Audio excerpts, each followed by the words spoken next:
খালি এদের পড়ালেখার কথাই কইতাম, ঘরে আইলো কইতাম মা তোমরা সুন্দর করে পড়ো। এরম করতে করতে আমি কিস্তিতে টাকা উড়াইয়া দেই ফুদে মানুষে বিক্রি করে, কাপড় চোপড় অনেক বেচা কিনা হয়।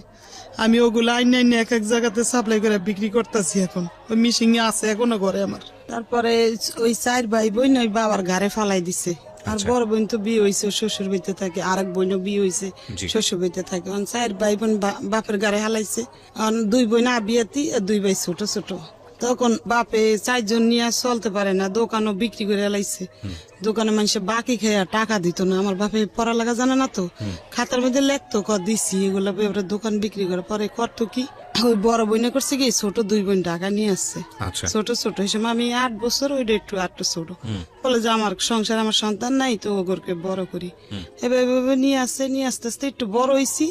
পরে আবার আমার আম্মা নিয়ে গেছে আমাদের দুনো বোনদের দেশে, নিয়ে গেছে। দেশে থাকি, ওই বাবা যা আনে তাই খাই। বাবা এবার ওই মাছের নৌকা ছিল, নৌকায় যাইতো। নৌকায় যে মানুষের নৌকায় কাজ করতো, মাছ পাইতো, ইলিশ মাছটা সেগুলো ধরতো। ওইভাবে ওইভাবে সংসার চলতে চলতে চলতে বাড়ি ছিল বড়। তো বাড়ির ভিতরে গাছ গাছালি লাগাইতো, সুগারি গাছ। আমার বাবার আবার একটা জিনিস আছিল কি, গাছ পছন্দ করতো, খালি গাছই লাগাইতো। সেভাবে গাছের সুগারি বিক্রি করতো। তারপর সবজি টবজি করতো, অনেক পদের পদের। এগুলা বাজারে বিক্রি করতে পারে। তাই আমার বোন ঢাকা থাকে, বলে যে আমি এই ডারে নিয়ে যাব। তাই নিয়ে আসছে বেড়াইতে। আসার পরে যে বাড়িতে ভাড়া থাকে এই বাড়ির ওদের পোলা, পালক পোলা বলে। তো পালক পোলা বলছে, প্রথম বলছে ওদের পোলা পালক, ছোটকালে পালক আনছে। 2 ওয়াইফ 3টে বাড়ি, বাড়িও 3-4টা। তো পালক পোলা এখন হঠাৎ করে আমার বোনের প্রস্তাব দিছে। আসছি আর 2 মাস পরে প্রস্তাব দিচ্ছে। আমার বোনে বলে যে না, ওই ছেলে না, ওনার বয়স হইব 35 বয়স। আমার হাজবেন্ডের আর আমার 12 বছর বোঝেন। মানে তখনও তো হাজবেন্ড হয়নি? না না না, তখন আপনার 12 বছর বয়স। ওনারও আগে বলে বিবাহ করছিল। ওই হিরোন খাইছে, পরে ওই ওয়াইফ চলে গেছে 2 সন্তান নিয়ে। এগুলো আমাদের কাছে মানে কিছু মানে আমরা জানিও না, কিছু না। তখন ওই 1 সন্তান মারা গেছে, 1 সন্তান বলে ওর মার কাছে আছে। ও আবার ঢাকায় মেয়ে ছিল, ওর স্বামী বাগ থাকতো ওই মেয়েটা। এখন আমার বোনে ভয়তে ঘর ছেড়া দিছে যে আমরা চলে যাবো অন্য জায়গা, তাহলে আর নিতে পারবো না। রুম ছাড়ার কথা শুনে ওনারা চাল খাটাইছে যে এখন তো চলে যাবো এখান থেকে, মেয়ে তো আমরা পাবো না, আমাদের সার্থকের লেগে মেয়ের বিয়ে করার লাগবই। তখন হঠাৎ করে আমার মানে নিয়ে গেল আমার বোনের ঘরতে না, তার ঘরে আমি বসে বসে খেলতেছি, তার বাচ্চার লাগে। তো বলে যে আসো এদিকে, ডাইকা নিল নিয়া।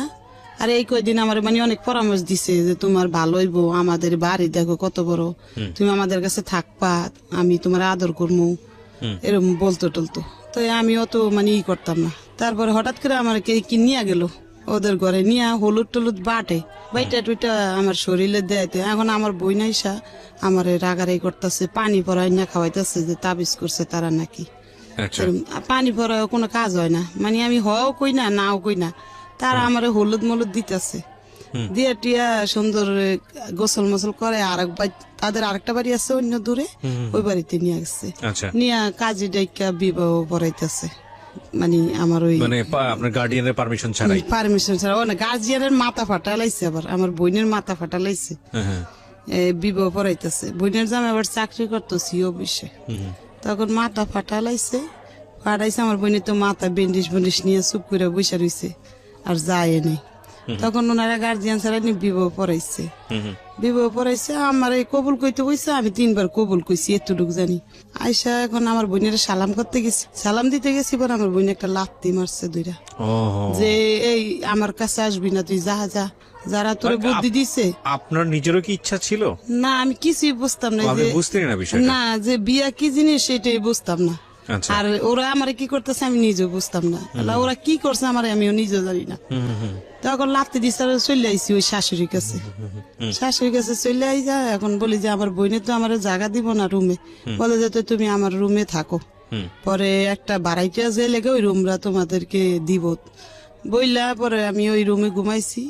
পরে 15 দিন পরে একটা রুম খালি হয়েছে, বাড়াইটা চলে গেছে। পরে এই রুমটার ভিতরে একটা চৌকি আর একটা ফ্যান আমার শাশুড়ি কিনা আমার ওই ঘরটা দিচ্ছে, আর কিছু হান্ডি পাতি। বলে যে সংসার করো। এই 15 দিন পরে স্বামীর সাথে মানে এখন এক ঘরে থাকবো, এই প্রথম? এই প্রথম জি। আর এই 15 দিন ওই শাশুড়ির কাছে ঘুমাই। তো এই 15 দিন এখন আমার বোনের রুম চাইয়া চলে গেছে এখান থেকে।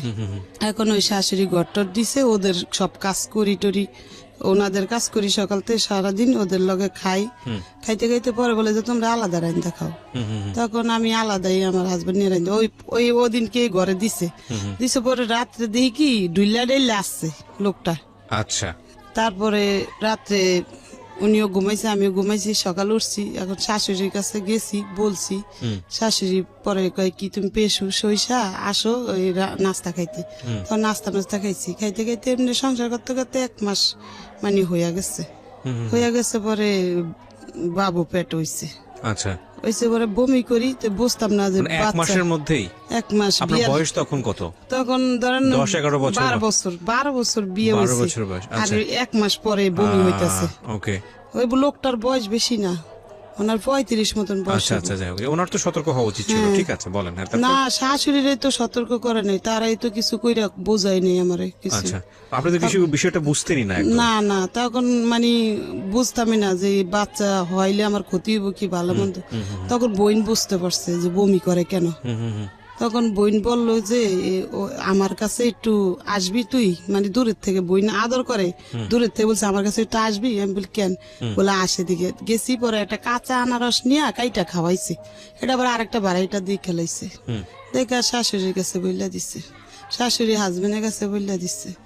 তো রাইতের বেলা ওই নিশা খাইয়া আমার বোনের পুরা কাপড় চোপড় মাথায় উঠাইয়া বকাবকি স্টার্ট লাগাইছে। ওকে, আমরা এখান থেকেই ফিরবো প্রিয় শ্রোতা। একটা ছোট্ট বিরতি নিচ্ছি। আপনারা শুনছেন প্রাণ মিস্টার ম্যাঙ্গো ক্যান্ডি প্রেজেন্টস জীবন গল্প। আমি আরজি কিবরিয়া আপনার সঙ্গে রয়েছি। এখানে আমি একটা কথা অবশ্যই আপনাদেরকে প্রথমে বলেছি, আবারও বলছি, আজকে মূলত 10 থেকে 11 বছরের আসমার একটা কন্যা সন্তান, সে ভিকটিম, সে রেপড, তাকে নিয়ে স্টুডিওতে সে এসছে এবং এটা হয়েছে চলে গেছে। এখন এমনি বাচ্চা পেড়ে 9 মাস হয়েছে।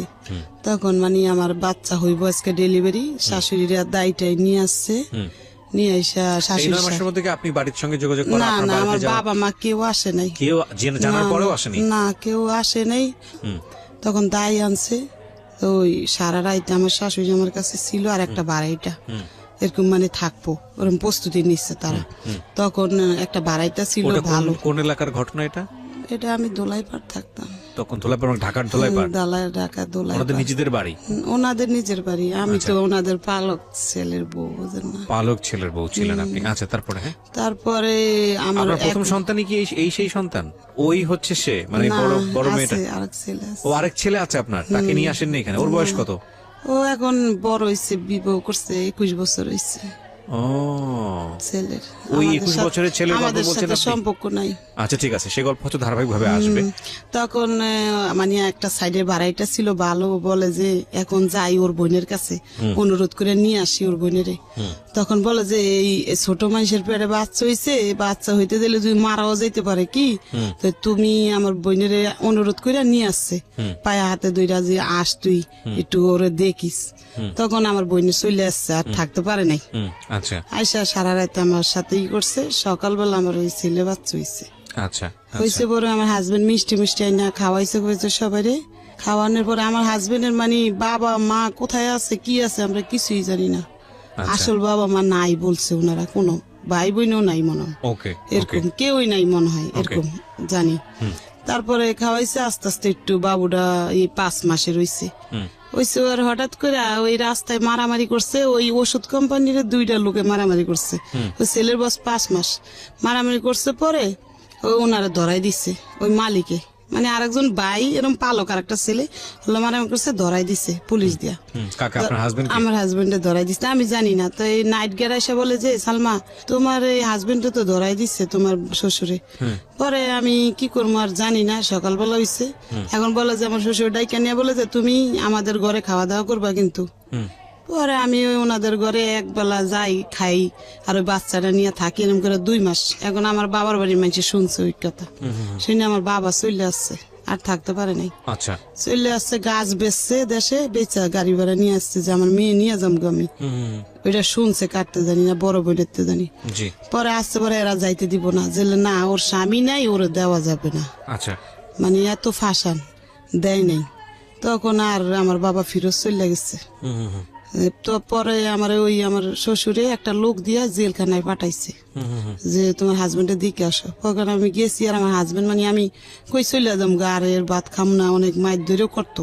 পরে আমি চলে যাম গা, না না বোন তুই যাইস না, আমি সারা পাইলে তারপরে তোরে নিয়ে তোর বাবার বাড়িতে যাম। এটা আপনার বলছে আমার হাজবেন্ড বলে জেলখানার ওই খাসা দইরা দইরা। ওকে। হ্যাঁ, পরে আমি কই থাক লোকটা হাজার বাবা মানাই এতিম, এই খারাপ হইলো তো এমনি খাওয়ার খাদ্য দিত আমারে, মানে বাজার কোনোটা বাদ রাখতো না। আমি একটা জিনিস বুঝতে পারছি যে ওই বাড়িতে মূলত ওই ছেলেটার সঙ্গে আপনাকে বিয়ে দিয়েছিল যাতে বাড়ির কাজকর্ম আপনাকে দিয়ে করানো যায়, ওই পালক ছেলেকে। জি। চালক ছেলেতে। কিন্তু ওই লোকটা আমার হাজবেন্ড কেমন মানে নিশা খাইতো, রাইত হইলে দিন হইলে ভালো থাকতো। আচ্ছা রাইতে মদও খাইতো আর গাঁজা সিগারেট বইরা ওগুলা ঘরে বসে বসে খাইতো। আচ্ছা আচ্ছা। এমনি এমনি করতে করতে ওই ছেলেটা একটু হাঁটিন হইছে পরে এর কয়েক বছর আবার বাচ্চা বেড়ে গেছে, তারা কোনো ব্যবস্থা নিতে বলে নাই দেখে আমিও বুঝি নেই। আর আমার বাবা আমার ফ্যামিলিও ব্যবস্থা নিতে বলে নাই। আবার বাচ্চা পেট হয়ে গেছে, ওই এই যে মেয়েটা পেট হইছে। আচ্ছা এই মেয়েটা? হ্যাঁ মেয়েটা পেট হইছে। আরে প্রতিদিন পর্যন্ত রাত্রে হইলে নিশা খাইয়া না অনেক অত্যাচার করতো। পরে করতাম কি জানেন, মানুষের ঘরে যাই রাত্রে পলাই থাকতাম, মানুষের ঘরে পলাইতাম, চুপ করে বসে থাকতাম, ওই হামতাম কইরা টইরা শুয়া পড়তো যেসম তখন ঘরে যাই চুপ করে শুয়ে থাকতাম। পরে এতই খারাপ ছিল, রাত্রে হইলে কি করতো পেশাব করে দিত বিছনার ভিতরে। প্রতিদিন দিত, ও জানে, ও দেখছে বড় হইয়া, প্রতিদিন পেশাব করে দিত। জানি না, ওই মদ খাইতো, প্রচুর খাওয়া খাইতো, একবার কাপড় মাথা ধুইতো, রাস্তা দিয়ে মানুষের বক্তে বক্তে আসতো। কিন্তু কোন মহল্লার মানুষে ওরে কিছু কইতো না, কইতো পাগল থাক কিছু। কোনো বাড়িওয়ালা দেখলো কইতো সালামান কি দিত লোকটারে, মানে ওরে সালাম দিত হেরা উল্টা, মানে একটু পাগল টাগল ছিল বসে। হ্যাঁ ওরকম করতো। রাত্রে ভয় পাইতাম, ভয় পা ঠেলা আমি খাটের নিচে ঢুকিয়া চুপ করে বসে থাকতাম। তখন তাদাম বাড়ি বিশ্রে বুসরে আসতো, পাইতো না, তখন চুপ করে শুয়ে থাকতো। শুয়ে থেকে ওই পেশাব করতো। সকাল হইলে জানি ওই পেশাব গুলা ধোয়া লাগতো আমার, খাতা করতো, শাশুড়ি কইতাম। আবার দেন সকালে রাইতে জ্বালানি খাইয়া তারপর সকালে তাও কাজ করা লাগতো, সংসারের কাজ করে আবার আমারটা করতাম। এমনি এমনি ওই বাচ্চারা পেট হয়েছে, তো ওই বাচ্চারা পেট হয়েছে, ওই মার খেতে খেতে পেট হয়েছে। ওর 7 মাসের সময় বাবার বাড়িতে চলে গেছি। আচ্ছা। যে এখন আমার বাচ্চা হইব, যদি মইরা যায় বাচ্চারা, তখন বাবার বাড়িতে গেছে, বাবা মা যত্ন করে ওই মেয়ে ওই অনেক কষ্টতে 1 মাস পরে। আরেকবার একটু বলে রাখি প্রিয় শ্রোতা, উনি 3 সন্তান নিয়ে এখানে এসেছেন। যে বড় সন্তানের গল্প বলছিলেন, ওই বড় সন্তানের বয়স এখন 21 বছর এবং ওনার সঙ্গে ওনার ব্যক্তিগত আর কোনো সম্পর্ক নাই। আর উনি যেই সন্তানের কথা এই মুহূর্তে বললেন, বড় মেয়ে তার, সেই বড় মেয়ে এই মুহূর্তে আমার সঙ্গে স্টুডিওতে আছে। আমি একটু আপনার সঙ্গে কথা বলি। হ্যাঁ, আপনার মা যেটা বললো, মাইক্রোফোনটা নিলেন, আপনি কাছে নিলেন। হ্যাঁ, আপনার মা যেটা বললো সেটা কি ঠিক? মানে বাবা সম্পর্কে যেটা বললো সেটা কি ঠিক? জি জি। আপনি নিজে দেখেছেন এরকম? এমনকি আমি নিজেও দেখেছি। জি। এরকম মাতলামো করতো রাতের বেলা খেটে এসে? একটা রাত আমরা ঘুমাতে পারতাম না, মশারির মধ্যে আগুন ধরাই দিত, তারপরে ছুরি ধার দিত, আবার আম্মুর কল্লা কাটবে, মানে আমরা অনেক ভয় পেতাম। একটা রাত ঘুমাতে পারতাম না ঠিক মতো। মানে আমার যতটুকু মানে জ্ঞান হওয়ার পরে আমি যতটুকু আমার মনে আছে ওই ঘটনাগুলো, রাত্রের ঘটনাগুলো। 4-5 মাসের বছরের ছিল, 4-5 বছর 6 বছরের ছিল, নিয়ে গেছি। ঠিক আছে। তা আপনি যেটা বললেন যে আপনার বাড়িতে গিয়ে যাওয়ার পরে যত্ন করে, তারপরে 1 মাস পরে ব্যথা, প্রচুর ব্যথা। অল্প বয়সে মা হয়েছে, ওই ছেলে ছোট 2.5 বছরের, ওই ছেলে 2.5 বছরের, অনেক সুন্দর একটা ছেলে। তখন এই মেয়ে হইব, অনেক ফকির পাকড়া বাবা মা দেখায়া দায়টাই আইনা দাঁড়ে সহায় রাখে। তারপরে ডেলিভারি হয়েছে একটা মেয়ে, ছোট একবারে, ওজনও কম, পুষ্টি নাই কোনো শরীরে। তারপরে হয়েছে পরে আমার বাবারে ওই এর ভিতরে চলে গেছে, বলা চলে যায়, বলছে আমার বউ নিয়ে যাবো। বলে আমার মা বলছে ডেলিভারি ছাড়া আমরা দিব না। তখন বলে যাচ্ছে তো আমি চলে যাই। 2 দিন থেকে ও চলে আসছে ঢাকা। তখন চলে আসছে পরে ও ডেলিভারি হয়েছে পুষ মাসের 15 তারিখে। ও হচ্ছে শীতের মধ্যে রাত 3টার দিকে হয়েছে। পরে ওরে নিয়ে 15 দিন পরে আমি ঢাকা চলে আসছি। আচ্ছা। আমার ছোট বোনটারে নিয়ে চলে আসছি ঢাকা, লগে করে নিয়ে আমার বাবা লঞ্চে উঠাই দিচ্ছে। পরে আইনা সংসার করতেছি এমনি। ওই প্রতিদিন রাত রইলে খাইয়া অনেক অত্যাচার করে। একদিন করছি কি জানেন, আমার এই মারণের লাগিয়া বিশ্রাইতেছে দিনে মদ খাইয়া। পরে মারতে পারে নাই, আমি ইচ্ছা করে কলের দিকে চলে গেছি যে না মাত্র খাটের স্ট্যান্ড ছিল আগের দিনে, কিন্তু দাঁড় উপরে উপরে কারার সঙ্গে না খাটের এভাবে নিয়ে এই আমার মাথার ভিতরে শিলি হয়েছে সাইডটা দেখেন, এই শিলি মাথায় বাড়ি দিয়েছিল, মাথায় বাড়ি দিয়া মজক সহকার বার করে লাইছে। Oh my God! তখন আমার শাশুড়ি করছে কি, ওই শাশুড়ি এবার এমনি আদর করতো, মিশা কথা কম না, আমার অনেক আদর করতো, এখনো আদর করে। সে করছে কি জানেন, আমারে মানে নিয়ে গেছে ডাক্তারখানা, নিয়ে এটা শিলি দিছে। যখন না শিলি দেয় গিট্টু গুলো এম করে টান দিয়া গিট্টু দেয়, ওই সময় সুতা ছিল, সিলাই টিলে বাসাইছি। আর 1 সপ্তাহ পরে ওই শিলিগুলা যেসব খুলছে, আমি জানেন ওই অজ্ঞান হয়ে পড়ে গেছি ওখানে। তারপর বাসাইছি, আবার সংসার করতেছি এরকম করে করে সংসার করতে। একদিন করছি কি জানেন, আমার এই বাথরুমের ভিতরে পলাই রয়েছি, বাথরুম ভাঙ্গা, টয়লেট ভরা ছিল, নিচে টিন সাইড বাইতে থাকি না, আমার ওই শাশুড়ির সামনে শ্বশুরের সামনে আমার করছে কি জানেন, বাড়াইতে থাকে 22টা, ওই বাড়াইতারা সাক্ষী, এখন ওই বাড়াইতে দোলাই পারা আছে। ওই বাড়াইতে সামনে আমার করছে কি জানেন, বাথরুমে পলাইছি না, বাথরুমের দরজাটা ধাক্কা দিয়া ঢুকে আমার এই মুখটা আছে না, ওই বাথরুমের গুয়ের ভিত্তে ডুমায়া ধরছে, আমার এই শরীরটা পুরো গু দিয়া বেড়ে গেছে। আর এমন জোরে গুসা দিছে বুঝলেন, এই জায়গাটা এরকম করে এগুলো কি সেই খাওয়ার পরে মদ খাওয়ার পরে এরকম খাইয়েই করতো, এটি ভালো থাকলে কিছুই করতো না, সে মদ আর গাঞ্জা খায় এরকম করতো। ওরম করতে করতে ও বাচ্চার বয়স 4 বছর হয়েছে, এরম মায়ের খেতে খেতে অনেক হেরা বার করে দিছে। ওই শ্বশুর মানুষ আর সহ্য করতে পারে না এই ছেলের ও ওই মানে জ্বালা। আপনার যারা পালক হ্যাঁ, পিতা তারা যারা ছিল সহ্য করতে পারে না দেখে তারা করছে কি, মাল সামানা সব ঘরেতে নামে বাইরে ফালাই দিছে ফিক্কা মেরে, যে আমাদের বাড়িতে যাও গা বাবা, তোমাদেরকে রাখতে পারব না। তখন একটা অন্য বাসায় ঘর নিচ্ছি আমরা। এখন আমি কিছুই বুঝি না, থানাও কিছু বুঝি না, বাবা মাও দিয়ে নেয় না, কিছুই বল না, আর শ্বশুর বাড়ির মানুষও কিছু বলে না, আমি কিছুই বুঝলাম না, রাগা করা। এরকম করতে করতে পরে এই মাইয়ার 4 বছর বয়স হয়েছে, আর ওই ছেলে একটু বড় হয়েছে, 6 বছরের হইব মনে হয়, 6-7 বছরের, আর ওর 4 বছর। তখন ওরে 4.5 বছর হয়েছে, আর ওর ভর্তি করছি একটা মাদ্রাসায় ওইখানে। আচ্ছা, কইরে এখন আমি কি করি জানেন, ওই আকরবাতি আছে না, ও নিশাবানি খায়, অত টাকা দিত না, 60 টাকাই না দিত রাত্রে বাজার করার জন্য। আচ্ছা, আর সব খাইয়া লইতো। ওই দিয়ে আমি ওই টুকটাক 12 টাকা কেজি চাল ছিল তো, তো আর ডাইল ছিল, এসব তো মাংস ছিল 60 টাকা। তো ওই 1 কেজি চাল আনলে আমরা সুন্দর 2 দিন হইয়া যেত, আধা কেজি করে, অত খাইতাম না। আকরবাতি আছে না, এগুলা ওদিকে দেয় বাড়ি বাড়ি আচ্ছা, বানাইতে। তখন আমি মানুষে বানাই দেখে দেখে শিখছি, তো প্রতিদিন 3 কেজি বানাইতাম। সিয়ারি খাইয়া অনেক বাড়াইতা ঘুমাই থাকতো। সেহরি, হ্যাঁ, আমি ঘুমাইতাম না, আমি ওই বৈশা বৈশা ঘরের মধ্যে ওই গোলাইয়া বইয়া বইয়া বানাইতাম, তো সবাই বেশি বানাইতাম। আচ্ছা, 4 কেজি কি 4.5 কেজি বানাইতে পারতাম আগরবাতি, জি। আচ্ছা, বেড়ারা দিয়া যায় বাসায়, গুড়িও দিয়া যায়, গোলায় নিতে হয় আটার মতন করে। আচ্ছা, তো বানাইতে বানাইতে ওই বেবিও আমার শিক্ষা লাইছে ওগুলা। মানে আপনার তো বড় মেয়ে, হ্যাঁ, ওই মেয়ে 4.5 বছরের মেয়ে শিক্ষা লাইছে দেখতে দেখতে। আচ্ছা, তো ও একবার মতন বানাই দিত আমারে, যেরকম বানাইতো মাইজি, ওরে ভর্তি করছি একটা মাদ্রাসায়। আর ওই 4.5 কেজির মতন বানাইতাম, কোনোদিন 3 কেজি বানাইতাম, বানাই রাখতাম, পরে লোক আসলে নিয়ে যেত, 1 লগে 1000, 1200, কত টাকা পাওয়া যেত? 1500, 1200 এরকম পাইতাম 10 দিন 15 দিন পরে। 10 দিন 15 দিন পরে? হ্যাঁ, 10 দিন পরে। বহুত কঠিন কাজ। হ্যাঁ, কঠিন অনেকগুলা, এতগুলা হইতো 1 কেজি। ওগুলা রাস্তায় সুগার লাগতো, মিল্লা সুগার পরে আবার বাইন্দা রাখতাম, আচ্ছা, তো লোকটা নিয়ে যেত। তো এই 10 দিন 12 দিন পরে 1500-1200 টাকার মতন আইতো। আচ্ছা, আইলে আমার কাপড় চোপড় আমি নিতাম নিজেরটা, ও বাচ্চারে কিছু দিতাম, দিয়ে বাচ্চা মাদ্রাসায় ভর্তি করছি। করার মনে 2 মাস কি 4 মাস পরে হিরণ ধরছে। এখন ওই পাকঘরে বৈশা বৈশা খাইতো প্রথম অন্য মানুষের সাথে, আপনার জামাই? তখন হিরণ ধরছে। পরে এখন আমি বুঝি না যে ও কি খায়, এটা খায়াটে ঘরে যাই চুপ করে দমন ধরে শুয়ে থাকতো। এখন আর আমার সাথে ওই মারামারিটা কম করতো, ওইটা খাওয়ার পরে মারামারিটা কম করতো, কিন্তু টাকা চাইতো আমার কাছে, খালি টাকা না দিলে মারতো। এই যে দেখেন এই কেন্নার ভিতরে, এই যে এই কেন্নার ভিতরে রড দিয়া বাড়ি দিয়ে এগুলা এমন কালো হয়ে রয়েছে, এই যে দেখেন কেন্নার ভিতরে দোনো হাতে আছে, ওর পায়েও আছে, বাড়ি দিত এইভাবে, বাইরে দিতেও। আর কাপড় চোপড় নিত, থালা বাটি নিয়ে যেত। তখন ও তো বড়, 5 বছর হইয়া গেছে, আর ওই ছেলেও তো একটু বড়। তখন কি করবো, ওই কাজ লইছি একটা, সবাই দিয়ে কিস্তিতে টাকা উড়াইয়া চলে সুন্দর। ওই আগরবাতি দিয়ে চলবো না, মিশিংটা আনতালে জালি ব্যাগ সিলাই, নেট গুলা ওই ফলের দোকানে দেয়।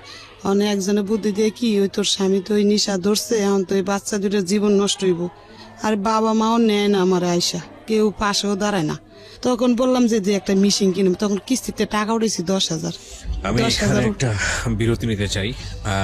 প্রিয় শ্রোতা, আপনারা তো শুধু গল্পটা শুনছেন, ইনফ্যাক্ট আমি বলবো যে এতদিন যাবৎ কোনো একটা ঘটনার আপনি রেপ কেন্দ্রিক কোনো একটা ঘটনার যতটুকু জানেন, আজকে আমি চ্যালেঞ্জ দিয়ে বলতে পারি তার চেয়ে অনেক বেশি জানবেন। আমি আসমার জীবন গল্প এখানে উপস্থাপন সালমার জীবন গল্প এখানে উপস্থাপন করছি। সালমার 2 মেয়ে 2 ছেলে, আজকে এখানে 3 সন্তান উপস্থিত। বড় মেয়ে একটু আগে কথা বলেছে, এবং ছোট মেয়ে যে ভিকটিম, যে নভেম্বরের 8 তারিখে 2018 সালের নভেম্বরের 8 তারিখে তার জীবনে এই ঘটনাটি ঘটেছে, যার বয়স মাত্র 10 থেকে 11 বছর। ক্লাস 5-এ পড়া অবস্থায় ঘটনাটা ঘটে এবং সে পরবর্তীতে পরীক্ষা দিতে পারেনি এবং এটা নিয়ে মামলা হয়েছে। সে কথা বলবে আজকে সময় পেলে। আপনারা যদি ওদের ফেসটা দেখতে পারতেন, বিশেষ করে যে মেয়েটা ভিকটিম হয়েছে, ওর যদি ফেসটা আমি দেখাতে পারতাম। আমি দেখাতে পারবো না। দেশের বাসায় দিয়ে আসি, আবার নিয়ে আসি, আর ও দেখছে কিভাবে খায়, ওরা জিজ্ঞাসা করে। দেখছেন? তুমি কি দেখেছো তোমার বাবা তোমার সামনে নেশা করতো? হ্যাঁ। কি করতো বলো তো একটু? মানে উনি কি বেঁচে আছেন? আপনারা বেঁচে আছেন? না, এখন নাই। মারা গেছেন? বলো। আল্লাহ তাকে ক্ষমা করুক।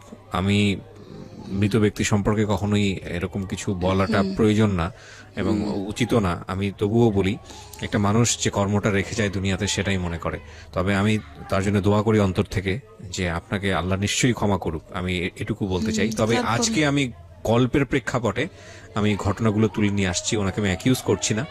কারণ আমি বিশ্বাস করি, মনে প্রাণে বিশ্বাস করি যে ওই মানুষটাকে যদি আজকে আমি আমার এই অনুষ্ঠানে আনতে পারতাম, তিনি তার সমস্ত খারাপ কাজের পেছনে হয়তো কোনো যুক্তি দাঁড় করাতেন। তো সেটা তো সম্ভব নয়, কিন্তু যে কোনো কাজই আমরা করি না কোনো, পরিবারের সদস্যদের উপর সেটার একটা ভয়াবহ ইম্প্যাক্ট পড়ে, যেটা পড়েছে, এবং যে কারণেই কিন্তু আজকে ওরা স্টুডিওতে। হ্যাঁ, কি হতো একটু বলো তো। মানে ঘরের মধ্যে মোম জ্বালাতো, হ্যাঁ, মোম জ্বালিয়ে পয়সা দিয়ে মানে মুখ দিয়ে কি যেন একটা তুমি তোমার বাবাকে বলতা না যে বাবা এটা করো না? আমি আমার বাবাকে অনেক ভয় পেতাম, কারণ আমার বাবা সব সময় আমি দেখেছি যে আমার বাবা শুধু মানে মারামারি করে, আমার আম্মুর উপর অনেক অত্যাচার করে। আচ্ছা। এই যে আমি আমার আম্মুকে মারলে আমি আমার বাবার পা ধরতাম যে মেরো না, আমার মাকে মেরো না। মানে উনি ছুরি ধার দিত ঘরের মধ্যে, আবার মশারির মধ্যে ম্যাসের মানে আগুন মানে ধরিয়ে দিবে, এই পর্যায়ে মানে বাড়াইতে ডাইকে আনতাম, বাড়াইতে পরে থামাইতো। ছুরি ধার দিত, অনেক বড় বড় ছুরি ধার দিত উনি। খুদ নিত, জবা করবো রাত বেলা, মানুষের ঘরে যা হাত তুলতো? না, আমার গায়ে হাত তুলতো, শুধু আমার মার গায়ে হাত তুলতো। তোমার সাথে কেমন ব্যবহার করতো বাবা হিসেবে? দিনের বেলা ভালো থাকতো, কিন্তু রাত্রে তো উনি বইতে তো এক কোনায় থাকতো, 2 বাচ্চা মশির কোনায় বসে থাকতো দুজনে। মানে বড় ভাই আরো? আচ্ছা, তখন তো এই যে আপনার না, এই সংসার তো আমার অনেক পরে হয়েছে। ঠিক আছে, তো বলেন। তখন এই এরকম করতে করতে পরে হঠাৎ করে এখন মিশিংটা আছে, ওই লোকটার বললাম, তখন ওই লোকটার বাড়ি লিরে বলছে যে ওর হাজবেন্ড রে এখান থেকে বার করে দিতেছি, আর এখানে আসবো না, জায়গা দেব না।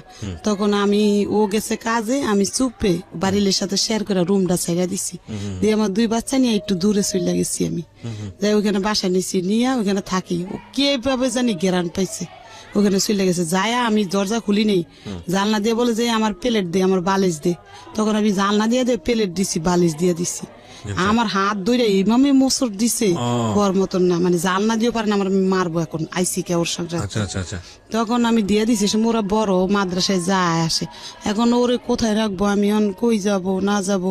ওরা কি দেয় জানেন, বাড়িওয়ালার ভাড়া দিতে পারি না, দিকে মিশিংটা বিক্রি করে লাইছি। এখন দিয়ে মিশিংটা দিয়ে কাজ করে খাইতাম। গেছিলাম মোহাম্মদপুর, বড় ভাই থাকে, বড় ভাইয়ের কাছে গেছি টাকার লাগিয়া। বড় ভাই বলে যে তুই আর কয়দিন পরে আইলে আমি কিছু দিতাম, তো তোর বাবির লেগে দেশে টাকা পাঠাই দিছি, এখন তো আমি দিতে পারম না বোন। তো চলে আইসি। মেজো বোনে এই সময় একটা ব্যাংকে চাকরি করতো, মেজো বোনের কাছে কইলাম, কয় কি আমার ব্যাংকে টাকা তুইছি, উঠান যাবো না, মানে দিব না। আর ওই বড় বোন ওই থাকে হইলো শ্বশুর বাড়িতে বরিশাল, এখন আর ঢাকা থাকে না, যে ওর কাছে যে চামু কিছু। তারপরে ও হঠাৎ করে ঢাকা আসছে, আসছে পর ও বলে যে আমাদের বাসায় এসে খাইস। তো কয়দিন খাম, ওদের বাসা 2টা বাচ্চা লেবো, যেন ওরা তো বাচ্চা কাচ্চা আছে, স্বামী আছে, ওরও 3-4টা বাচ্চা হয়ে গেছে। তখন এই মেয়েরে বললাম কি তুই ওই তোর দাদিকে বাড়তে একটু থাক, আমি দিই আমার বোন ছোট বোনের লগে যে থেকে কাজ কাম কিছু করতে পারিনি, কইয়া মিশিংটা বিক্রি করে বাড়িওয়ালা ভাড়া দিয়ে দিছি। আচ্ছা, দিয়া এখন 4 দিন ধরে আমাদের ঘরে একটা টাকাও নাই, আমি কিছু করতেও পারতেছি না। কাজের লেগে যাত্রা বাড়ি যেয়ে ঘুরি, গার্মিসে গুরমিসে, কিন্তু নিতে চাই। আমার এমন করতে করতে বুঝেন একটা স্যান্ডেলও নাই আমার পায়ে, এই খালি পায়ে যাত্রাবাড়ি গেছি, আবার আইসি শুনেন, আইসা 3টা বাড়াইতার কাছে বলছি, বাড়াইতারা অনেক বড় লোক, আর একটা কেমন ওই যে শ্বশুরের মাইয়া আরো বড় লোক বুঝুন বাড়িওয়ালা, কইছি কি আমার একটা জুতা থাকলে দেও, আমি খালি পায়ে হাঁটতেই না, ঠুসকা করে আছে পায়ের মধ্যে, হাঁটতে গার্মিসে টোকাই কাজ, তো বাচ্চা 2টা রাইকা। তখন ওনারা জুতা দেয়নি, তখন আইসা ওই যে শাশুড়ি বিয়ে করছে তার কাছে চাইছি, তার আবার কষ্ট বুঝেন, তার স্বামীও তার খরচ বাদি দেয় না, সে একটা বাড়িতে ভাড়া থাকে, তার বাড়িঘর ভাঙ্গা, 3-4 বাড়ি ভাঙ্গা লাগছে। তখন সে কি করবো, তার মেয়ে কলেজে পড়ে, তার মেয়ের একটা পুরান জুতা কয়টা নিয়ে সিলে লগা, তখন ওই জুতাটা নিয়ে একটু মুছি দিয়ে সিলাই, ওটা পিন্দা যাত্রা একটা মিক্সি সিলানের ওই জায়গায় কাজ নিছি। ও টাকা দিব, মাস শেষ হইলে ডেলির টাকা দিব না। আচ্ছা 7 দিন ধরে ও বাচ্চা 2টা না খাইয়া জানেন কান্না করতেছে, ওরা নাকে একটা চুঙ্গি ছিল, ওটা এক জুতা বিক্রি করে, ওনার আবার আমার আবিয়াতে কালেতে চিনে, ওই এলাকায় থাকে। তারপর বিয়ের আগে তো এগো করে যাইতাম আমরা খেলতে খুলতে, হ্যার ছেলের লাগে তো হেরা চিনে। আমি কই কি নিজামের আম্মু আমার নাকের চুঙ্গিটা রাইকে আমার কটা টাকা দাও, কয় কি কে, আমি কি ওই 2 বাচ্চা না খায়া মরতাছে, ও তো জানে ও মুখের বউ, আমি সব চিনি, আমার হাজবেন্ড সবাই বলে, তারা পানি বাঁচছিল ওইটা দিয়েছে, 2 বাচ্চারা খাওয়াইছি, আমার বলে তুই খা, আমি না আপা আমার পেটে বাদ যায় না, আমি খাম না। আর ও তো ওই হিরোইন খাইয়া খাইয়া রাস্তা ঘুরতেছে। পরে করছি কি নাকের চুঙ্গিটা তাদের কাছে বেচছি 200 টাকা, বেচছে ওই চাউল পাত বাজার ভাত আইনা কয়দিন খাইছি, খাইয়া এখন ওই যে আগে তো উঠে না কাপড় টাপড় ছিল আমার ঘরে, কাপড় পরতাম, তো এই 3-4টা কাপড় ছিল, আর একটা রেডিও ছিল ঘরে, ওটা আর দেয়নি ওই হিরোইন ছিল আমি। আচ্ছা ওই রেডিওটা বিক্রি করছি একজনের ধরে, বেচছে আবার কয়দিন চলছি। আচ্ছা এরকম কত ওই মাসটার বেতন পাবো, মানে এই মাসটা এমনি চলতেছি। আর আবার 4টা কাপড় ছিল, কাপড় 4টাও বেচছি, আচ্ছা বেচে এমনি করছি, ওইটা দিয়ে কি বেতন পাবো, মাস শেষ কি এমনি চলুম চলতে, ঘরের জিনিসপত্র সব ওই বাড়িওয়ালারে দিয়ে দিচ্ছি। যেমন আমি ঘর ভাড়া বাজাইলে তো আমি দিতে পারবো না, দিয়ে আমার ছোট বোনের কাছে গেছি গা, আর ও মাইয়া ওই দাদির কাছে দিচ্ছি, জি মাদ্রাসা হেদের বাড়ির কাছে। আর ছোট বোনের কাছে যে 2 মাস ধরে থাই, ওই মাইয়া ওদের কাছে থাকে, ওরা যা খায় থাকে, আর ওই ছেলেও ওদের কাছে, দোনোটা ওই শাশুড়িরা নিছে দায়িত্ব, যে কয়দিন থাকুক তুমি নিজের পায়ে দাঁড়ায় পরে নিয়ে যাও। তো এইভাবে থাকতে থাকতে পরে বড় বোনে বলে যে এরকম করে চলবি কয়দিন, তো আমার কাছে এসে থাক। তখন ওর সামনে একটা রুম নিয়ে দিছে, দিয়া বলে যে তুই এখানে থাকি একটা কাজ কাম করে ওরা আমি দেখুম, তুই চলিস। এইভাবে করতে করতে পরে ওই মেয়েটারে আর ভর্তি করতে পারিনি ওখানে যায়া। এখন ওই মাদ্রাসাতে মানুষের খারাপ কথা বলে, আবার হুজুরে বলে যে তুমি বেতন নিয়ে আসো না, বলে দেখা ও পড়ার থেকে নিয়ে গেছি, নিয়ে ওই বোনের কাছে থাকি। তখন ওইখানে বইনে ভর্তি করে দিছি, স্কুল ড্রেস বানাই দিছে বড় বোনে।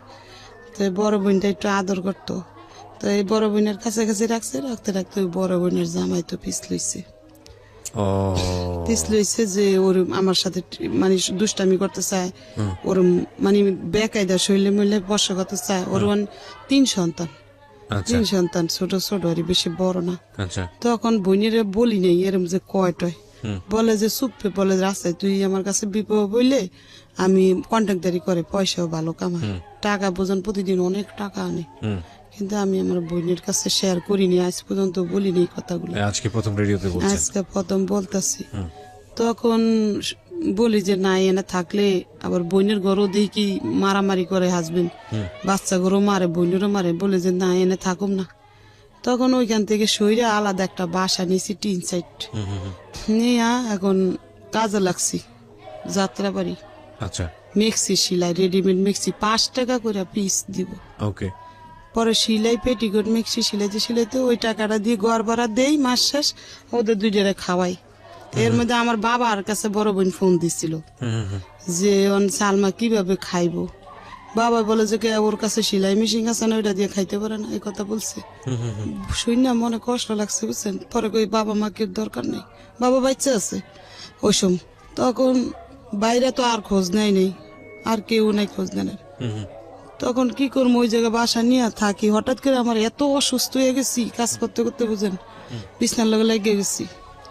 লাগার পরে ওই 2টা লোক, আমার বাবা আবার বোলার থেকে বাড়ি বিক্রি করে আর নোয়াখালী বাড়ি করছে, করার পরে ওই লোক 2টা আমাদের বাড়ির লগের, আচ্ছা, এই ক্যান্টনমেন্ট চাকরি করে, আর্মি ক্যান্টনমেন্ট ওকে, সিপিএলে চাকরি করে।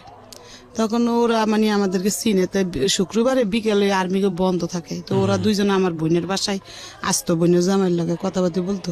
উনি আমারে বললো যে তুই কি করস, আমি কি এরম এরম করি ভাই, কিভাবে চলবো দুটা বাচ্চা নিয়ে। বলে যে তোর ছেলেটারে আমাদেরকে দিয়া দে ক্যান্টনমেন্টের মধ্যে, ও টুকটাক আমাদের সাথে করবো টরবো থাকবো। তো ছেলেটারে ওরা নিয়ে গেছে ভিতরে, তো নিচে পরে একদিন দুই দিন ওরকম দেখছে, ওই ওর বাবা দেখছে, দেখে বলে যে এ কে, বলে যে আমার বোনের ছেলে। মানে আপনার সেকেন্ড হাজবেন্ডের কথা বলছেন আপনি? ওকে, হ্যাঁ। আমার বোনের তখন ছেলে। আপনার প্রথম হাজবেন্ডটা কোথায়? ও প্রথম হাজবেন্ড ওই রাস্তা ঘুরে খায় টায় নিশা পানি। মানে আপনার সঙ্গে যোগাযোগ নাই? না যোগাযোগ নাই, 2 বছর হয়েছে এখন যোগাযোগ নাই। আচ্ছা, এখন একদিন দেখছি মানে রাস্তায়। ডিভোর্স হয়নি কিন্তু যোগাযোগ নাই? না 2 বছর হয়নি, আর ওর সাথে আমার কাবিনও হয়নি, এমনি বিবাহ দিচ্ছে, মানে মৌখিক ভাবে? মৌখিক ভাবে দিচ্ছে তারা। ওকে, তখন ও একদিন দেখছি রাস্তায়, হ্যাঁ, দেখছি নাক মুখ একবার ফুলা, পাওয়াত ফুলা প্রচুর। এই আমার বড় বোনের জামাইয়ের কাছে যায়, কইতাছে দুলা ভাই আমি 3 দিন ধরে খাই নাই, আমার কটা ভাত দাও। তো আমার বোনের হোটেলে নিয়ে বলে ভাত বুত খাওয়াই পাঠাই দিচ্ছে। আমাদেরকে অনেক বিশ্রায়, সে পায় না, তন্ন করে পাইলে তো আমাদের মারবো, মারধর করবে, রাইট? হ্যাঁ, তো পায় না দেখে ও বিশ্রায় টিসে ওই দোলাই পর ফুইরা থাকে, রাস্তাঘাটে ফুইয়া থাকে, আর মানুষের ওইটা চুরি করে। তখন ওই ঘর নিয়ে থাকি ওই লোকটা বলছে যে তুই চল একদিন তোর বোনেরে দেখতে যাব। তো আমারে দেখতে আসছে, দেখতে আসছে, একদিন দেখছে, দেখে চলে গেছে। গিয়া ওনার রেশন পাইতো 20 কেজি চাউল আর 15 কেজি আটা। এই রেশনটা ওই লোকটারে দিয়ে আমার বাসায় পাঠাইছে। 3 মাস রেশন পাইতো মানে সে কি আর্মিতে ছিল? আর্মিতে ওই সময় সার্জেন্ট ছিল। সার্জেন্ট ছিল, আচ্ছা। হ্যাঁ সার্জেন্ট ছিল। দেওয়ার পরে একদিন আবার আসছে আমাদের বাসায়, মিষ্টি নিয়ে আসছে। নিয়ে এসে আমি আর আমার ওই ভাইটা দেশের, ওনার সামনে আসছে, আরেকটা ভাইও আসছে, 3 জনই আসছে। 3-4 একটা বাড়িতে অনেক বাড়াইতা ওই বাসায়। তখন আমার মানে দিছে একটা নাম্বার মুট কইরা লেইকা ফিকা মাইরা আমার ঘরে দিছে। ওরা যদি দেখে মাইন্ড করে, ফিকা মাইরা দিছে, ওই লাগে 100 টাকা দিছে। আচ্ছা, দিয়া মানে ওইটার মধ্যে লেখা আছে যে আমার কাছে এটা দিয়ে ফোন করবো, এই টাকাটা দিয়া তুমি জুরিয়ান রেলগেটের থেকে, আচ্ছা, তোমার সাথে আমার কথা আছে, এটা লিখছে। তাই আমি তো আর অত পড়ালেখা জানি না, ভালো করে বুঝি না, তো একজনের দিয়ে আমি পড়াইছি। এসব আমার ওই বাচ্চা অত মানে পড়তে পারে না, পড়াইছি। পর দেখি কি ওই কথা লেখা। তখন আমি একদিন রেলগেটে ফোন দিছি পরে সে আমার জিজ্ঞাসা করলো যে আপনি কিভাবে চলেন টলেন। তাই আমি বলছি আমি এরকম কাজ করে চলি। বলে যে আচ্ছা আপনি আমার সাথে একটু দেখা করেন, আপনার আমি সিএমএস একটা চাকরির ব্যবস্থা করে দিম। নাচ নাম কি ছিল ওনার? খুরশেদ আলম। খুরশেদ আলম, আচ্ছা। না সিএমএস একটা চাকরির ব্যবস্থা করে দিম। তখন আমি বলছি যে আচ্ছা যদি আমার একটা চাকরির ব্যবস্থা করে দেয় তো আমার ভালো হইব, সরকারি চাকরি হইলে আমি চলতে পারবো, রাইট, 2টা বাচ্চা নিয়ে। এভাবে বাচ্চার বয়স 7 বছর হয়ে গেছে। মানে এটা প্রথম বাচ্চা না? এই যে ওর বয়স, আচ্ছা, 7-এ পড়ে গেছে এরকম। তখন এই মেয়ে পরে ক্লাস 1-এ মনে পড়ে এরকম হইব, 1-2-তে ছেলেটা কোথায় তখন? তখন ছেলে আমার লগে আছে। ছেলেটা তখন ছেলে আমার লগে আছে, ঘুরে গাড়ে কোনো কাজ করে না। ও তখন ওই ক্যান্টনমেন্ট দিছি, ও কাম পছন্দ হয় না। আর ক্যান্টনমেন্টে দিয়েছিলেন কিন্তু ওখানেও কাজ পছন্দ হয় না।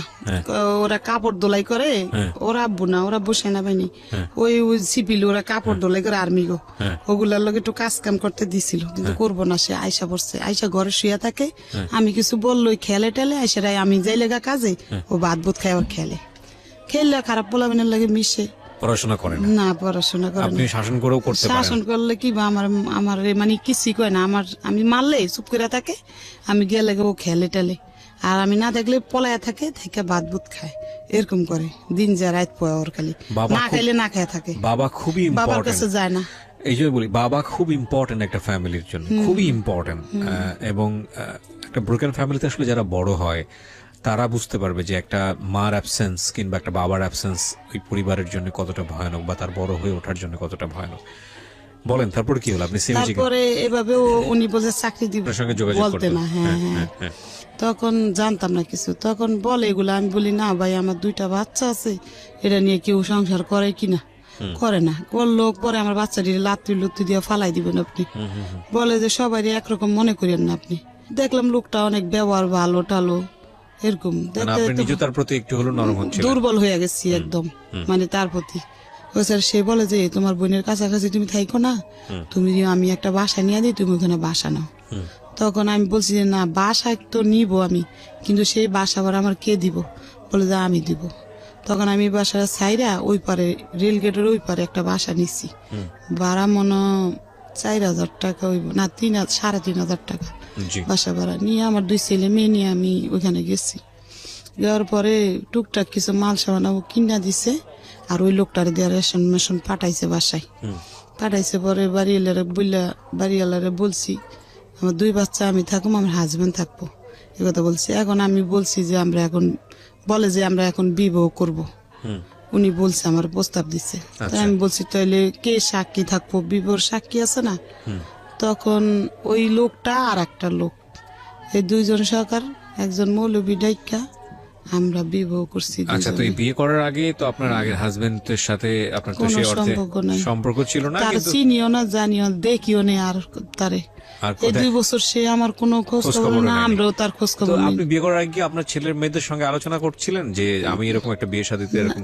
বলি আপনারে, তখন আমি বিবাহ করতে চাইছি, কিন্তু আমার এই মেয়ে বাধা দিচ্ছে। আচ্ছা ছেলে কিছু বলে না, ছেলে জিয়ানে রাইতে এনে খাই, আচ্ছা ছেলেও বোঝে না সব কিছু, মানে অন্যরকম। ও মেলে বলে যে না এরে আমি বাবা বললে স্বীকার করুম না, আচ্ছা বোঝে সব, বলে যে না। আমি বলি যে থাক বাবা, আমরা ঘর নিতে গেলে ঘর দিব না আমাদেরকে। ও মানুষে বলে যে ঘর নিতে আইসেন আপনার হাজবেন্ড কি করে? বলি যে আমার 2 বাচ্চা আর আমি। বলে যে না বাসা দিব না, বাসা দিব না, আপনি কিভাবে বাসা ভাড়া দিবেন এই কথা বলে। তখন ওরে বললাম যে একটা গাছের তলে যদি থাইকা তোমরা বাবার পরিচয় দিয়ে থাকো, মানুষ সম্মান দিব তোমাদেরকে যে তোমার বাবা। This is our society, Priya Shroda. This is our society, and of course you have to face it. দেখুন, আজকে যে মানুষটার জীবন গল্প আমি এখানে তুলে ধরছি, সমাজের একেবারে প্রান্তিক পর্যায়ে, প্রান্তিক অনেকেই বুঝবেন না বলি, নিম্ন পর্যায়ের একজন মানুষ, দিন এনে কোনো রকম একবেলা পেট পুড়ে খেটে খাওয়া একজন মানুষ, এবং সেই মানুষটা যদি নারী হয় তাহলে তার জীবন সংগ্রাম কতটা ভয়ানক হতে পারে এটা জীবন গল্পে নতুন করে প্রমাণ দেওয়ার কিছু নেই। কিন্তু এইরকম একটা পরিবারেরই তার একটা সন্তান, সে রেপড, যার 11 বছর বয়স। Can you imagine the situation? Okay, আমরা সামনের দিকে আগাই। হ্যাঁ বলেন। তারপরে বিবাহ করার পরে উনি সেদিন আমাদের বাসায় ছিল, কিন্তু আমার ছেলে ছিল না, ছেলে পরে ক্যান্টনমেন্টের ভিতরে ওদের সাথে থাকে। জি আমার এই মেয়ে ছিল বাসায়, তখন এই মেয়ে কান্দে দেখে সে চকলেট এনে ওরা দিছে। তখন আমাদের বাসায় রাত্রে ছিল, থাকার পরে সকালে সে অফিসে গেছে, অফিসে যে অফিস করে আমার কাছে মানে প্রতিদিন থাকে না, ইউনিটে থাকে। কিলে হঠাৎ করে থাকে, ইউনিটের কেউ জানলে এনাছে মাইন্ড করতে পারে, এর লাগে ইউনিটে ঘুমায়, মাঝে মাঝে এসে আমার কাছে থাকে এরকম করে 2-3 মাস হইয়া গেছে। তখনও জানেন না আপনি যে ওনার আগের একটা বিয়ে আছে? না যায় না, দেশে যায় না। আচ্ছা, 2004 সালে বিয়ে হয়েছে, তারপরে থাকতে 2006 সালেও প্যাড হয়েছে। মানে এই মেয়েটা, যে মেয়েটা বলতে আজকে ভিকটিম। আচ্ছা, ও ভালোই, লোকটা ভালো, আমার সাথে ব্যবহারও ভালো করতো সব সময়, আমার কোনোদিন মারতো না, খারাপ একটা বকও দিত না, রেশন সবই দিত আমার, তেল। আর আমি ওই কাজটা ছাড়ি নেই, কাজটা করি, মানে একবার কাজ বন্ধ করে দিইনি, যে তার নির্ভয় করে থাকবো সেটা না, যে আমারটা দিয়ে আমার বাচ্চার খরচ চালাইতে পারবো, তারটা দিয়ে আমি ঘর ভাড়া দিব, এরকম। তখন এইভাবে ভেবে ওই বাচ্চা আমার ডেলিভারি হয়েছে। বাচ্চার যেসব 2.5 বছর বয়স, তখন ওনার পোস্টিং হয়ে গেছে। পোস্টিং? হ্যাঁ হয়েছে, হইলো আপনার ওই যমুনা ব্রিজের গোড়ায়। ওকে, তখন উনি যমুনার গোড়ায় চলে গেছে, আমাদেরকে ওইখানে রাইকা। আচ্ছা, চলে যাওয়ার পরে ওইখান থেকে আসে, প্রতি বৃহস্পতিবারে নাইট পাস নেয়, বৃহস্পতিবার রাত্রে আসে, শুক্রবারে সারাদিন থেকে, শনিবারে সারাদিন থেকে বিকালে চলে যায়। ওকে, এভাবে সংসার করতে করতে ওই মেয়ের 2.5 বছর হয়ে গেছে। এই যে এই মেয়েটার 2.5 বছর বয়স হয়েছে। এখন কাজ ছাইরা দিছি, আমার হাজবেন্ড মানে সন্দেহ করে যে কাজ করতে যাইতে পারবা না, মানে সারাদিনে ফোন দেয় ওই যমুনার গোড়ার থেকে, আবার ওদের সাথে কথা বলতে চাইতো। আমি যদি বাজারে যেতাম তারপর 10 বার ফোন দিয়ে লাইতো। এরপরে আমি কাজটা ছাইরা দিছি, যে আমার সন্দেহ করবো, আমার এই সংসার ডোবাঙ্গে দিব গা। কাজ ছেড়ে দিয়ে বাচ্চার 2.5 বছর বয়স। হঠাৎ করে একদিন আমার মেজে বোনটা আসছে, এর মধ্যে আমার বড় বোনও জেনে গেছে, ছোট বোনও জেনে গেছে, আমি বিবাহ বসছি, ফ্যামিলির সবাই জানছে, আমার বাবাও জানছে। তখন উনি একদিন আমাদের বাসায় আসছে পর আমার বোনের ছেলে আবার স্টেডিয়াম চাকরি করে, ছবি বানায়, ক্যামেরা নিয়ে আসছিল আমাদের বাসায়, দেশে যাইব ওর মার সাথে। তো হঠাৎ করে আমার এই মেয়ে ওর বাবার কোলে ছবি তুলে নিছে। আমার হাজবেন্ড কখনো আমার লোক ছবি টবি তুলতো না। তো ওদিন গিয়ে প্রথম বাবার সাথে কোলে 2.5-3 বছরের ছবি তুলে নিচ্ছে, 2.5 বছরের 3 বছরের ছবি তুলে নিচে ছবিগুলা রাখছে। হঠাৎ করে 2009 সালে আমার সাথে উনি আর যোগাযোগ রাখে নাই, ওই যোগ ওনার গোড়ার থেকে আচ্ছা, আর খোঁজ খবর নাই ওনার। এখন 2 বছর হইছে ওনারে আমি বিশ্রে আর পাই না। মানে ওনার খোরশেদ দেশের- আলমকে? হ্যাঁ, ওনার দেশের বাড়ির ঠিকানা কইছে, কিন্তু আমি বিশ্রে মানে পাইতাছি না, ওনার যাইনি। আপনাকে যে বিয়ে করেছিল সেখানে কি কোনো কাবিন কাবিন হয় নাই, কাবিন হয় নাই, কাবিন হয় না। গতি ক্যান্টনমেন্ট গেছি খোঁজ নিতে বললা, আর ওই নুরুরে বলছি, ও বলে যে কুষ্টিং হয়েছে ওই জায়গায়, আমার সাথে যোগাযোগ নাই, এই কথা ওই লোকটা বলে। আচ্ছা, আর গেটে জিজ্ঞাসা করছি যে কেন বিশ্রাম, আমার হাজবেন্ড আবার আমার না করছিল যে কেউর কাছে বললো না আমি তোমার বিয়ে করছিলাম, আমার চাকরি চলে যাবো, কিন্তু আমি বুঝতাম না কেন চাকরি যাইব। ওই যে ওর বউ আছে, আবার দ্বিতীয় বিয়ে করলে চাকরি যাইব, এটা আমার বোঝাইতে চাইছে, কিন্তু আমি বুঝতে পারি নাই। আচ্ছা, এখন 2 বছর ধরে আর কোনো খোঁজ নাই। এখন কি করবো, আবার বাধ্য হইয়া কাজে লাগছি ওই যাত্রা বাড়ি, ওই মিক্সির কারখানায় আচ্ছা, কাজ করিয়ান। এখন 2 মেয়ে হয়ে গেছে, রাইট, মানে এই মেয়ের লাগে মেয়ে ওরে রাখা লাগে, কি করবো, রাখতে হয় বাধ্যতা। রাখে রেখে কাজ করে করে কোনো মতো চলি 2 বছর ডেইলি ফোন দিতাম 4-5 বার, প্রত্যেকটা সিম বন্ধ করে লাইছে, বন্ধ করে লাইছে। একটা লোক দিয়ে ফোন দিছে এখন আমারে, ওর একটা ফ্রেন্ড দিয়া বলে যে ও আপনার হাজবেন্ড অসুস্থ, মাদ্রাস নিয়ে গেছে, অ্যাক্সিডেন্ট হয়েছে, আপনি অপেক্ষা করেন, ও মাদ্রাসতে আসলে আপনার কাছে ফিরে দেব। মনে একটু সান্ত্বনা পাইছি যে হইতে পারে এরকম কি দেখো। তো বললে হঠাৎ করে ওই লোকটারে ফোন দিলে লোকটা আর ধরে না, ওই একদিনে বলছে, আর খোঁজ নাই খোঁজ নাই। 2011 সালে ফোনটা রিসিভ করছে, পরে আমি কান্দা দিছি পরে আল্লাহর কোন কুদরত আসছে আমাদের বাসায়, বলে যে আমি অ্যাক্সিডেন্ট হয়েছি, মাদ্রাস ছিলাম, সব মিথ্যা কথা। আমি যেমন বলদ, আমার বলদরে বুঝাইছে আমি। তখন গেছে সেদিন, পরের দিন আসছে। এখন আমি বলছি, দেখেন ভাই, আপনি আমার নিয়ে যদি সংসার করতে চান তাহলে আমার সাথে কাবিন করতে হবে, তাহলে আমি আপনার সাথে সংসার করবো, নাহলে করবো না। আপনি গেছেন গা আমার মতন আমি 2 মেয়ে খাওয়াইতে পারবো, সমস্যা নেই। পরে বলে যে করবো, আমি কাবিন করবে। তখন উনি আর আমি শনি আখড়া গেছি, তখন আমি আর উনি গেছি, গিয়া আমরা ওইখানে রেজিস্ট্রি কাবিন করছি, আবার এমনি কাবিনও করছি, 2টাই করছি। এটা কি উনি নিয়ে গেছে আপনাকে সেই অফিসে, নাকি আপনি নিয়ে গেছেন? আমি নিয়ে গেছি, আচ্ছা, আচ্ছা, তাহলে 2জনে গেছি রিক্সা দিয়া, আচ্ছা, যা কাবিন করছি। হ্যাঁ, কইরা পরে আমরা কাবিন লগ তো দেয় না, 3 মাস পরে দিচ্ছে রেজিস্ট্রি কাবিনটা, আর ওই কাবিনটা দিচ্ছে আমার 1 সপ্তাহ না 15 দিন পরে। টাকা দিচ্ছে আমার হাজবেন্ড, 5,000 না কত টাকা নিচ্ছে। কাবিনে কি লেখা, মানে কত টাকা দিন? 2 লাখ টাকা কাবিন করছে। আচ্ছা, তখন কাবিন করে বাসায় আইছি, তো বালের সংসার করতেছি। পরে ওইখানে আবার উনি সিটিং বাজি করছে। ওই 2 বছর পরে আসছে যে চাকরি করে, কিন্তু যমুনার ব্রিজের গোড়ায় এখন পোস্তগুলো আসছে কয়েকদিনের লাগিয়া, চাইছিল কয়েকদিনের মধ্যে আমারে আবার ভোগ কইরা চলে যাইব। কথা বুঝছেন, মানে মনের ভিত্তি হারাম জাদুর। তখন ওরা আমি জিজ্ঞাসা করি, তুমি এখন কোথায় আছো? আমি উত্তরা র্যাবে আছি। শুনেন কথা কি, সিটিং বাস উত্তরা র্যাব আছে, ওই কাবিনের ভিতরে র্যাব পরিচয় দিছে। তখন একটু পরে ওনার কাবিন করার শেষে ওনার পকেটেতে আমি আইডেন্টি কার্ড বার করে ফেলাইছি, করে দেখি উনি রংপুর 8 ইঞ্জিনিয়ারে কুস্টিং হয়েছে, অরিন অফিসার র্যাঙ্ক ওনার, এখন 2009 অরিন অফিসার হয়েছে। তখন আমি বলি, এটা কি করলা? কয় কি, আরে আমি ছিলাম তো, ওই র্যাবে ছিলাম তো এই কয়দিন। শুনলেন কথা, যা কাবিনে র্যাব দিচ্ছে, আমার তো সমস্যা নেই। দেখি 5 মিনিট পর আমার বাসায় চলে আসে। কিরে, র্যাবের থেকে 5 মিনিট পর তো উত্তরা থেকে আমার বাসায় আসা যায় না, আজকে আমি পিছ লাগুম ওর সাথে, কই যায় ও দেখবো। তখন উনি বাইরে গেছে ঘরের থেকে, আমি ওনার পিছে যাই, দেখি উনি পোস্তাগুলা ক্যান্টনমেন্ট ঢুকছে। তো 1 দিন 2 দিন 3 দিন ঢুকছে, 4 দিনে দিয়ে আমি গেড়ে গেছি, যাই বলি যে এই লোকটারে চিনেন, আমার কাছে ছবি আছে, ছবি দেখাইছি। লোক কয় কিন্তু অরিন অফিসার খুরশেদ, কি হন আপনি? আমি কি আমার হাজবেন্ড? বলে যে আপনার হাজবেন্ড? আপনি বাচ্চা করা? আমি বলি যে আমার 1 মেয়ে। দেখেছি, এক মেয়ে আমার, এই যে দেখাইছি ছোট মেয়েটা। বলে যে ও খারো ডাইকে আইনা দিতেছি, তখন ডাইকে আইনা দিছে, ও আমার রাস্তায় আইনা বাসায় নিয়ে আসছে। আইসা উনি অন্ত জিদ দিয়ে ফাইটা যাইতেছে, গিয়ে চলে গেছে, এত ডেয়ারিং হয়ে যাবো আস্তে আস্তে করে সইরা গেছে গা রংপুর। রংপুর গেছেন 3-4 দিন ধরে আমার সাথে আর যোগাযোগ নাই, ফোনও দেয় না কোনো। আমি এলা গেটে গেছি চালাই করে, যাই বলি যে আমার হাজবেন্ড এখানে তো চাকরি করতো, এখন উনি কোথায়, উনি তো কোস্টিং হয়েছে, আপনার বলেনি? আমি বলি না, আমার হ্যাঁ ওইখানে কোথায় এরম জায়গায়, ওরা আমার ঠিকানা লিখে দিছে।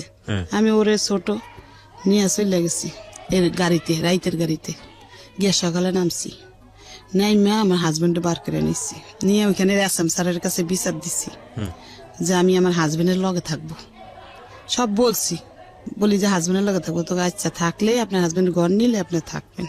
ওই এর আগে আরেকটা ঘটনা হয়েছে, 2009 সালে বাস্ট হয়েছে যে ওর 2টা বাচ্চা আছে, কেমনে পাইছি জানেন? একটা চিঠি পাইছি, ওর মেয়ে চিঠি লিখছে বাবার কাছে। 2 মাস ধরে বাবা বাড়িতে যায় না, তার দাদির কাপড় নাই, তার স্কুলের জুতা নাই।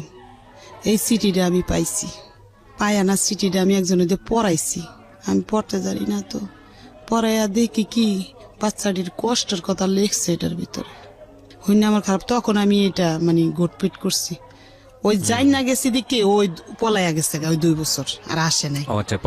পলানের আগে এই ঘটনা বললা গেছি, পলানের আগে পলাই গেছে ওই যাই না গেছি। আপনি যখন বললেন আর্মিতে গিয়ে এই ঘটনাগুলো, তারপরে কি হলো? তারপর যাই না গেছি দেখে ও পলাইছে, ওই সিডি আমার কাছে আজও আছে, আমি রাইকা দিছি সিডি গুলা।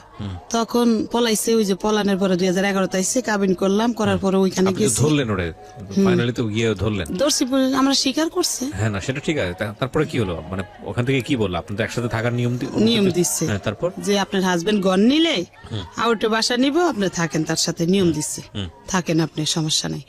তখন আমি চলে আসছি ঢাকা, যে মাল সামানা নিয়ে পরে যাওয়া লাগবো, ঘর নেওয়ার পরে ঢাকা চলে আসছি আমার বাবুরে নিয়ে। আসার পর ও গাড়িতে উঠাই দিছে, চলে আইসি, আইসা থাকতাছি ওইখানে এসএম স্যারের বলছে কি আমি ঢাকা পোস্টিং নিতে চাই, তাহলে আমার 2টা ফ্যামিলির আমি দেখতে পারবো, ঢাকা পোস্টিং নিতে চাই। হ্যাঁ, তখন মিরপুর স্টাফ কলেজ 12 নম্বরে পোস্টিং নিচ্ছে উনি। আচ্ছা, নেওয়ার পরে আমাদেরকে এখান থেকে বাসা ছাইরা আমাদেরকে, এখন মানে আমার ছেলে অনেক বড় হয়েছে, 17 বছর হয়েছে ছেলের, তখন আমি মনে করছি যে আমার হাজবেন্ড ওইখানে রুম নিব মনে একটা, ওখানে আমার 2 মেয়ে, আবার এই ছেলে কোথায় নিবো, ও কাজ করে এখানে, তো তুমি তো দাদির কাছে থাকো আর আমি ওদেরকে নিয়ে ওখানে যাই, তারপরে তোমারে নিয়ে যাবো পরে। ছেলের ওর দাদি ওই সৎ দাদির কাছে রাইখা গেছি। আমার হাজবেন্ডের এই হইলো বাসা, পিঠাছে না বলে যে আমার লাগে লোন। তখন আমি ঢুকছি ডাক্তার দেখাইতে, ঢুকার পরে এখন বলে যে বই করা ছাড়া তো ডাক্তার দেখাইতে দিব না। তখন আমার হাজবেন্ড আমি ফোন দিছি যে আমি ডাক্তার দেখাইতে আইছি, বলে যে ভালো করছেন ডাক্তার, ও ইউনিটের ভিতরে মানে অফিসের ভিতরে। তখন উনি একটা সৈনিক জসিম নাম ওরে পাঠাইছে যে তোমার ভাবি আসছে, যাও একটা বই কইরা দাওগা। তখন যায় মানে বই করা লাগে, একটা বই কিন না, ওটার মধ্যে মানে স্যারেরা সিল মারবো, তারপরে ডাক্তার দেখানোর নিয়ম। তখন আমি ডাক্তার দেখায় বাসাইছি, রাত্রে জিজ্ঞাসা করছি আমি কি আপনি বললেন না আপনার অফিস অনেক দূরে, বললে যে আসে আর বলে যে চিন্না লাইছেন, তো চিনছেন, ভালো করছেন। পরে এরকম করে সংসার করতেছি, বালি হঠাৎ কইরা উনি না একটা মেয়ে ওনারে ফোন দেয়, না ধরার গতিকে আমি শূন্য ফেলাইছি, মেয়েটা ওনারে বলতেছে দাদু আপনি ফোন ধরেন না কি লেগা, উনি করছে কি কাইটা দিচ্ছে। আমি শুনছি দেখা আমার উঠছে জিদ উঠছে, ওনার মোবাইল কাইটা নিছি, নিয়ে ওনার নাম্বার টিপা বার করছি, ওনার ওয়াইফের নাম আসমা, বার করে আমি ওই নাম্বারে ফোন দিচ্ছি, আমি জানি ওর বোন নাম কি সব জানি না গেছি। ফোন দিয়া বলি যে এরকম আপনার হাজবেন্ড ঢাকা একটা বিয়ে করছে, আপনি জানেন? বলে যে না তো। তখন তো দেশে শূন্য লাইছে সবাই, শোনার পরে ওই বউ মানে দেশে কান্দাগাড়ি করতেছে, ঢাকা আইব। তখন ওই বউ ঢাকা আইছে, আইসা বাসা নিতে চাইছে 12 নাম্বার, আমার হাজবেন্ড বাসা নিয়ে দেয়নি, বলছে যে তুই যদি এখন এখানে বাসা নেস তাহলে আমার চাকরিটা চলে যাবো গা। এ কথা বললে ওই বউ আসছে ঢাকা, এসে ওরা তেল মাইকা দেশে পাঠাই দিছে। 3 মাস পরে আমার বাবু পেটাইছে, তখন বলে যে বাচ্চা নিছোস হ্যান ত্যান, মানে এরকম নিব না বাচ্চা। তখন ও প্যাড হইছে, তখন আমি প্যাড হইতে 12 নাম্বার তখন আমার বাসা চিজ করে ফালাইবো, মানে এখান থেকে চিজ করে অনেক দূরে ফাটাইবো, তো দূরে ফাটাইছে, মানে ও 12 নাম্বার দিকে পাঠাই দিছে। ওইখানে আবার এই বাচ্চা ভর্তি হয়েছে, তো ওদের লাগে দাঁড়ে। এখন ও করে কি ইউনিটে ঘুমাই থাকে, আমাদের ওইখানে যায় না, ওই বাসার কলেজের ভিতরে ঘুমাই থাকে, যায় না। নানা দিকে আমার ওই ছেলে ফোন দিছে, একটা মেয়ের বিয়া করছে, একটা মেয়েরে ফোন দিছে আর আমার হাজবেন্ড বলছে আসো আমি নিয়ে আসি তোমাদের। আইনা করছে কি আমার বাসায় বউ সহকার দিয়া ও নি আর আমার বাসায়ও জানা আমাদের খোঁজ খবর লয় না। এই দেন সামনাসামনি থাকে আপনি টাকা পয়সা দেয় মাস শেষ আর এমনি রাত্রে আসেও না বাসায় কিছু না। তখন আমি ওই ছেলে বলে এখন নিব না, আমি ওদেরকে আনবো কেন? ওরা আইসা মারামারি করে দুজনে ঘরের ভিতরে। ছোট ছোট মানুষ তো বিয়ে করছে 17 বছরে, বুঝেন না, মারামারি করে বোর সাথে। কোথার মেয়ে? কুমিল্লার মেয়ে, কুমিল্লা ক্যান্টনমেন্টের দ্বারের। মারামারি করে দেখে আমি একটা ঘরে ড্রেসিং টেবিল ছিল আমার আগের, ওটা বিক্রি করে ওদেরকে 2000 টাকা দিয়ে কইছি তোমরা যাও গা শ্বশুর বাড়িতে থাকো আন তুমি, পরে আমি ঢাকা যাই কি করি তোমার একটা লাইন করে আমি দিতে পারছি। তখন উনি ওই আমার ওই ছেলে ধরেন হয়েছে সিয়ামেসে হওয়ার আগে 3 দিন আগে ও চলে গেছে পোস্টিং এ। আমার হাজবেন্ড আর আসে টাসে নেই। 3 দিন পরে আমার হাজবেন্ড আসছে, এর মধ্যে আমার বোন আইসে, মেজে বোন বাইর বউ আসছে দেশের থেকে, ওরা আমার যত্ন টত্ন করতেছে। দেশে বলছি দেখা উনি জিদ্দের ঠেলা, আগে তো ভালো ভালো বাজার বুজার করছে, দেশে বলছি বলে জিদ্দের ঠেলা উনি আমার ঘরে কোনো বাজার করে না। এখন ওনার কুষ্টিম শেষে উনি যশোর চলে গেছে, যাওয়ার পরে আমাদের কোনো টাকা পয়সা দেন, আমাদের ওইখানে ফালাইয়া রেখে গেছে। এখন কি করবো, গেছি যশোর, যাই ওইখানে ইউনিটে বলছি টলছি পরে আমার টাকা দিচ্ছে দিন 10,000 দিছে, পরে আমি আবার চলে আসছি। ওইটা দিয়ে বাড়িওয়ালারা দিছি কয় টাকা জানি, ঘর ভাড়া 4-5 হাজার টাকা, আড্ডা দিয়া চলতেছি। কোনো মধ্যে চলতে চলতে 2 মাস টাকা পাঠাইছে বিকাশে, পাঠানোর পরে না আবার 2 মাস টাকা পাঠায় না, 2 মাসের ভাড়া বাইজা গেছে। তারপর আবার ওই বাবুরে নিয়ে 22 মাসের এখন গাড়ি তুলছি, গিয়ে গেটে গেছি। পরে ওই লোকজনে আমার হাজবেন্ডটাই কেনে দিয়েছে, তা হাজবেন্ডে নিয়ে গেছে, নিয়ে এক সৈনিকের বাসায় উঠাইছে, ওটা ওই সৈনিকের কইছে খাওয়া দাওয়া দিতে দিয়া 2 দিন ধরে আমি ওই সৈনিকের বাসায়, আমার হাজবেন্ড আমার খোঁজ খবরও নাই, যায়ও নেই আমার কাছে। তখন আমি নিচে নামিয়া গেছি ওরে কোলে নিয়ে, নামিয়া আমি ইউনিটের ভিতরে ঢুকছি, ঢুকা কমান্ডাররা মনে মিটিং করতেছে, তাই আমার ডাকছে যে কে, কইছে অনুকের ও ভাই। তা আমার যাই জিজ্ঞাসা করতেছে লেফটেন্যান্ট কর্নেল উনি আমার জিজ্ঞাসা করে গেছি, পরে জিজ্ঞাসা করবো কেন আসছেন কি বালা মন্দ, তা জিজ্ঞাসা না করে আমার হাজবেন্ড দাঁড়ায় রয়েছে, ও বানাইয়া কইছে ওর বিয়ে হয়েছে আগে। তো আমার তো বিয়ে হয়েছে জানি আমি, সে বিয়ে করছে, বলে যে আপনার কয়টা বিয়ে হয়েছে? আমি কি স্যার আমার আগে বিয়ে হয়েছে, একটা বাচ্চা আছে, মেয়ে বাচ্চা আমার, আমি এটা বলছি। তখন এই কথা বলছে পরে আমি কি স্যার শুনেন আপনি সুস্থ বিচার করেন, যদি সুস্থ বিচার না করেন আল্লাহর কাছে ঠেকা থাকবেন, এটা বলছি। পরে আমার হাজবেন্ডটা উনি গালাগালি করছে, থাপ্পড় দিয়ে তোর কানা উঠে ফাটালাম, বেদব্য থেকে তুই বিবাহ করছিস খাওয়ান করছিস না বলছে। এবার আমি চলে আসছি, চলে আইসা আমারে মানে আমার হাজবেন্ড গালাগালি করছে বিচ্ছিরি ভাবে, বাইরে নামিয়া গালাগালি করছে। আমি ওই বাবুরা 22 মাসের কোলে মাথা ঠিক ছিল না, ওই ক্যান্টনমেন্টের গেটের সামনে আসছিল ট্রেনের রাস্তা, একবার গেটের সামনে। আমি যে সময় ট্রেনের তলে যাই, ওনারা আমার টানাটানি করছে, আর্মির লোকেরা যে ভাবি এই কাজটা করেন না, আপনি ভালো না। এই ভদ্রমহিলার জীবনের গল্প আসলে সারা রাত শুনলেও শেষ হবে না, কিছু কিছু জায়গায় আমাদের স্কুইজ করতে হচ্ছে, কারণ আমাদের গল্পের যে মূল জায়গাটা সেটা হচ্ছে ওনার সন্তান রেপড হওয়া। আমি বারবার মাপ চেয়ে নিচ্ছি আপনাদের কাছ থেকে, কারণ এরকম ওয়ার্ড আমি আসলে ইউজ করতে বাধ্য হচ্ছে এদেরকে সামনে রেখে।